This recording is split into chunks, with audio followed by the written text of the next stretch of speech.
છોટાઉદેપુર જિલ્લામાં સ્થાનિક સ્વરાજની ચૂંટણીને લઈ તૈયારીઓ તેજ. જિલ્લામાં વિવિધ 7 તાલુકા મથકના જુદા જુદા મતદાન મથક ઉપર ઈવીએમ મશીનોનું ડિસ્પેચિંગ શરૂ કરવામાં આવ્યું.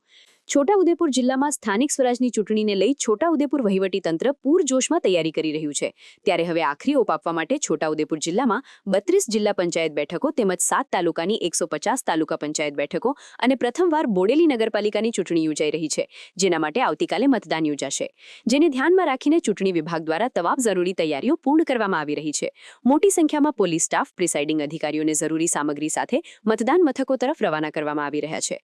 મતદાન દરમિયાન કાયદો અને વ્યવસ્થા જાળવવા માટે તંત્ર દ્વારા કડક સુરક્ષા વ્યવસ્થા ગોઠવવામાં આવી છે, જેથી મતદારો નિર્ભય બની પોતાના મતાધિकारનો उपयोग કરી શકે.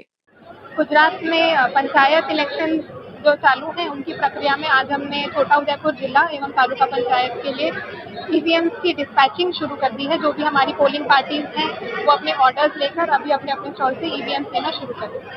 જિલ્લા પંચાયત તાલુકા પંચાયતની સામાન્ય ચૂંટણી જે 26 તારીખે થનારી છે તેની આજે પોલિંગ ટીમ બધી આવી ગઈ છે અને એ લોકો પોતપોતાના ઓર્ડર લઈ પોતપોતાના જે રૂટ બનાવ્યા છે એ મુજબ આજે રવાનગી થશે અને કાલે સવારે 7 વાગ્યાથી બધું મતદાનની શરૂ થવાની છે. અહીંયા પિંક મહિલા મતદાન મથક બી બનાવવામાં આવ્યા છે. ભરોસવાડીમાં એક પિંક મહિલા મતદાન મથક બનાવવામાં આવેલું છે અને ત્યાં સંપૂર્ણ તમામ બહેનો મારફતે જ એ મતદાનનું આખી મતલબ કે ચૂંટણી પ્રક્રિયા થનારી છે.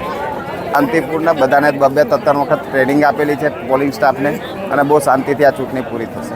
સમાચારની અવનવી અપડેટ જોતા રહો નિખરતા ગુજરાત ન્યૂઝ સાથે. નિખરતા ગુજરાત ન્યૂઝને લાઇક, શેર, સબસ્ક્રાઇબ કરો અને બેલ આઇકન દબાવીને સમાચારની ઝડપી માહિતી મેળવો.